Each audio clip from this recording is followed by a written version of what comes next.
Kabupaten Kota Jawa Timur. Kepada yang terhormat Ibu Dr. Mia Amiati, kami persilakan. Bismillahirrahmanirrahim. Assalamualaikum warahmatullahi wabarakatuh.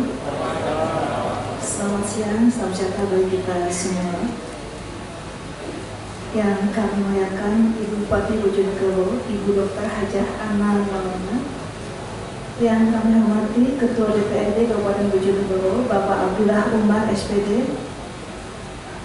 Yang kami hormati Kapolres Bojonegoro, Bapak AKBP Muhammad SH SIK MSI. Yang kami hormati yang mewakili Bapak Dandim, Pak Kastim, Mayor Infantri Putu Gede. Yang kami hormati Ketua Pengadilan Negeri Bojonegoro, Bapak Ahmad Bukhari SIK. Yang kami hormati yang setia menemani kami, Bapak Ibu sekalian, ini Bapak Aspidum, Pak Sofyan Sere, silakan berdiri Bapak. Beliau Komandan Perkara Pidum Sewilayah Hukum Kejaksaan Tinggi Jawa Timur. Jadi ada 38 kota kabupaten yang dikendalikan oleh Pak Aspidum dalam penanganan perkara pidum. Hadir juga di sini Bapak Asisten Pembinaan, Pak Askin, monggo berdiri. Pak Adi, ini beliau nanti yang akan meresmikan rumah bangunan kantor barang bukti. Nah, karena tupoksinya sesuai dengan tupoksi Pak Aspin, maka Pak Aspin hadir pada siang hari ini sekaligus juga menyaksikan kegiatan peresmian rumah restoratif justice. Hadir juga di sini tentu yang tidak bisa kami sebut satu persatu, Ibu Sekda juga hadir, seluruh kepala OPD yang hadir atas mungkin atas petunjuk dari Ibu Bupati. Terima kasih Ibu Bupati sudah menghadirkan semua jajarannya. Tak lupa pula Sahibul Hajat, Bapak Kajari, ini beliau sudah bekerja keras berhari-hari mempersiapkan ini. Terima kasih Pak Kajari. Dan yang kami banggakan dan kami cintai seluruh rekan-rekan Pak Kajari beserta jajarannya di 16 wilayah kota kabupaten akan kami sapa satu persatu di sini. Yang pertama dari Kepala Kejaksaan Negeri Nganjuk beserta jajarannya. Terima kasih Pak Kajari sudah bersabar karena kita mengalami beberapa pergantian waktu karena ada pimpinan yang jam pimpinan yang memang harus disediakan, tidak bisa dikawal lagi. Kemudian ada Kajari Situbondo beserta jajarannya. Terima kasih Pak Kajari sudah ikut serta untuk bisa melaksanakan kegiatan peresmian rumah RJ meskipun baru secara virtual. Ada juga Kajari Kabupaten Kediri yang beserta jajarannya juga ikut hadir. Kemudian Kajari Sumeneb dengan jajarannya yang sudah bersiap juga untuk meresmikan secara virtual rumah restoratif justice.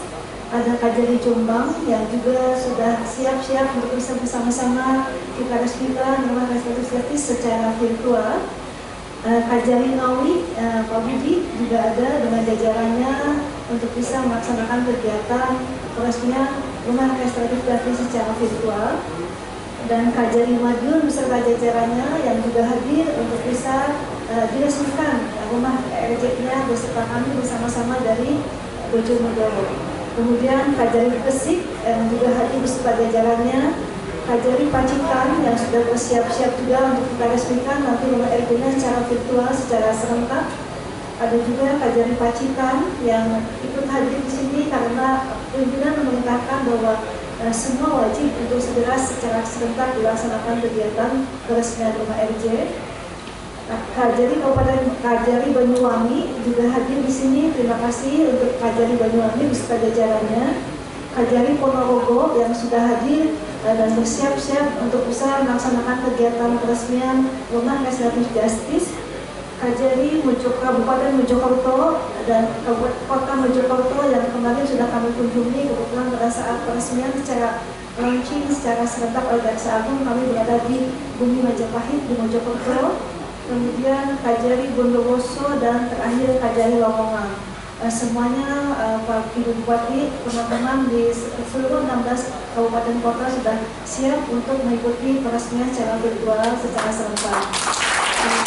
Dan ini perlu kami sampaikan bahwa di wilayah hukum Kejaksaan Tinggi Jawa Timur yang sudah terbentuk kabupaten kota ini ada beberapa rumah restoratif justice, diantaranya yang sudah ada adalah di 21 kejaksaan negeri dengan jumlah di 16 kejaksaan negeri dengan jumlah 49 lembaga justice, dan hari ini akan diresmikan, sehingga totalnya nanti setelah diresmikan ada 72 lembaga justice di dalam kejaksaan negeri Jawa Timur.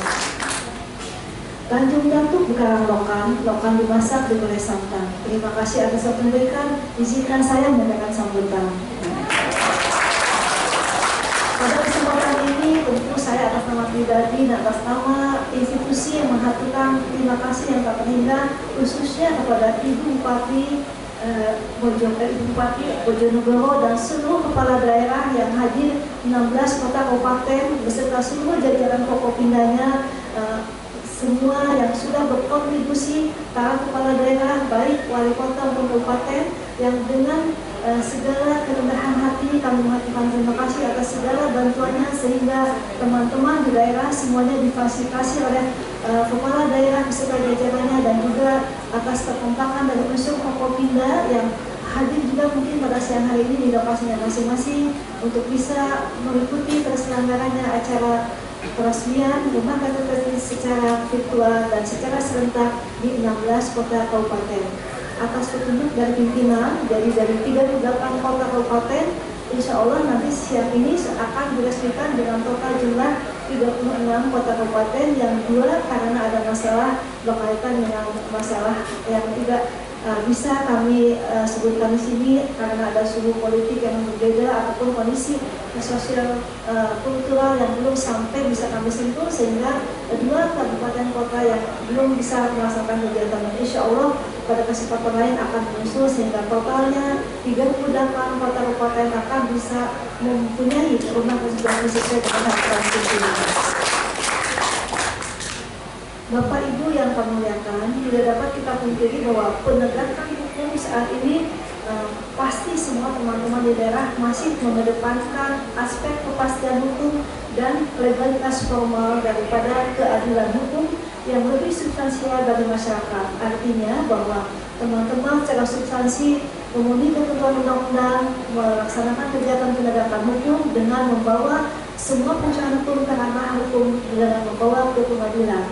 Dari sinilah kita bisa melihat ada beberapa peristiwa, di antaranya peristiwa-peristiwa penegakan hukum yang seringkali mencederai keadilan masyarakat.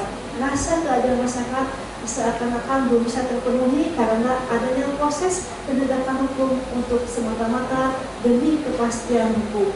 Untuk itulah maka di sini kita pernah mengevaluasi pimpinan bahwa pimpinan melihat contoh kasus nenek Mina yang mencuri 3 buah kakao, kakek Samri yang mencuri gelang harga senilai Rp17.000 sampai dibawa ke ranah pengadilan.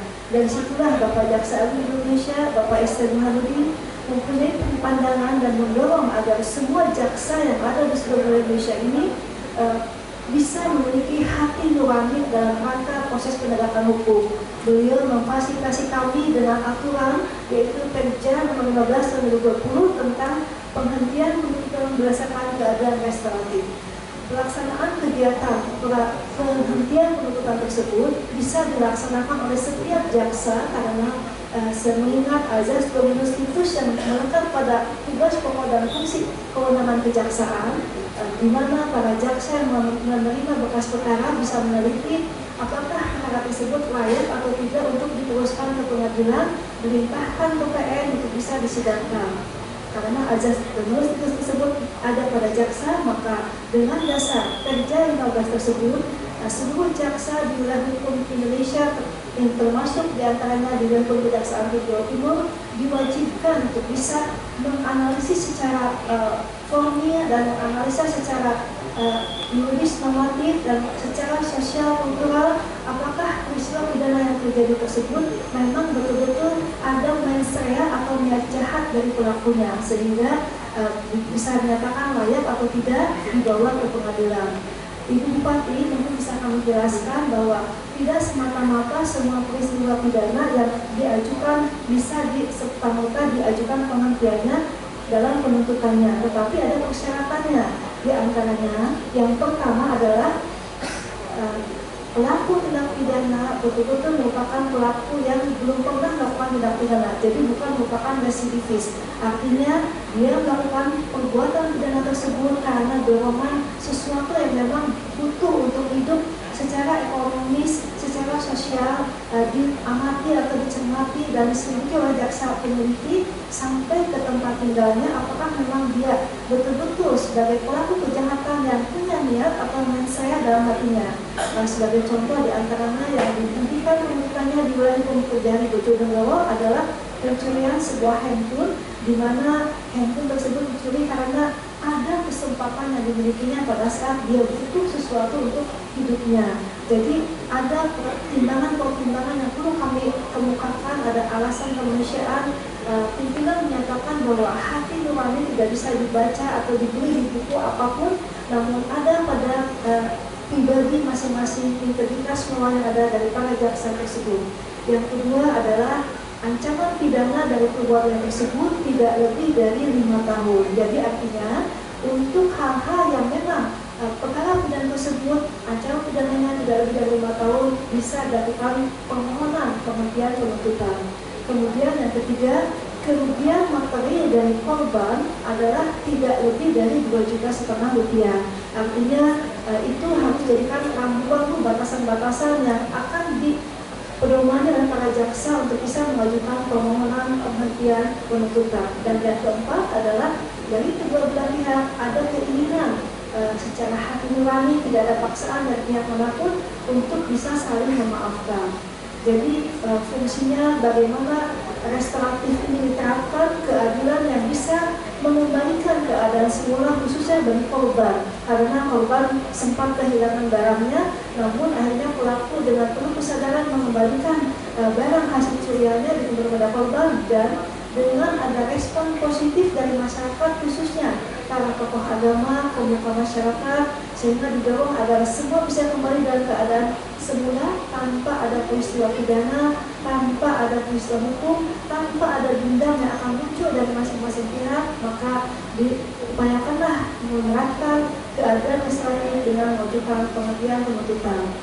Di samping itu juga ada ketentuan administratif yang mungkin bisa diketahui oleh teman-teman media. Yang saya lupa tadi sapa, selamat siang teman-teman media, sahabat kami semua. Terima kasih sudah hadir di tengah-tengah kami, karena tanpa bantuan teman-teman media kami juga tidak bisa berbuatnya.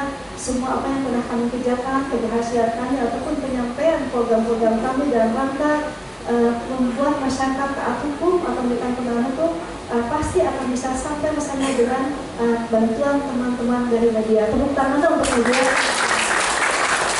Dan juga kami sampaikan pada semuanya bahwa di samping itu secara administratif juga ada syarat-syarat tertentu dari mulai RG 1 sampai RG 12, dan di antaranya adalah ketentuan secara normatif bahwa semua teman-teman yang akan mengajukan RG tidak bisa dihentikan oleh kajarinya masing-masing, namun harus diajukan kepada kejaksaan tinggi setempat. Kemudian di wilayah hukum Kejati Jawa Timur tentu kepada kami, nanti kami akan mengajukan permohonan untuk ekspos di hadapan pimpinan Jaksa Muda Tindak Pidana Umum. Dan hari ini juga kami ada jadwal ekspos dengan 5 perkara yang akan dimohonkan penghentian penuntutan, di mana diantaranya 1 perkara diajukan oleh Pak Kajari Bojonegoro. Nah, di sini kami memberitahukan pada teman-teman media bahwa yang menentukan bisa atau layak tidaknya permohonan penghentian penuntutan tersebut dikabulkan adalah Jaksa Muda Tindak Pidana Umum pada saat kami selesai melaksanakan ekspos ke perkara di hadapan beliau, tentu dengan alasan juridis normatif secara subjektif melihat bagaimana apakah layak diterapkan penghentian penuntutan tersebut. Jadi begitu banyak syarat-syarat yang harus dipenuhi, tidak serta-merta bisa malah bisa menimbulkan hal-hal yang negatif, stigma negatif bisa timbul dari masyarakat yang dianggap kok jaksa membela orang yang salah. Tidak demikian, tapi justru kami ingin mengupayakan bagaimana mengoptimalkan, memulihkan kembali keadaan pada semula yang tanpa ada masalah hukum. Dan yang kedua, diantaranya membantu Pak Kalapas, sebenarnya tadi lupa disapa ya Pak Kalapas, ada mohon maaf tadi lupa disapa. Kami tentu ingin membantu Pak Kalapas bagaimana meminimalisir agar tidak over capacity ya Pak, untuk tidak over capacity sehingga Pak Kalapas tidak penuh sesak anggotanya yang di dalam, sehingga kami berupaya untuk bisa menghentikan penuntutan agar tidak mengenai over capacity dari kapasitas lapas yang ada di masing-masing tempat atau wilayah. Kemudian kami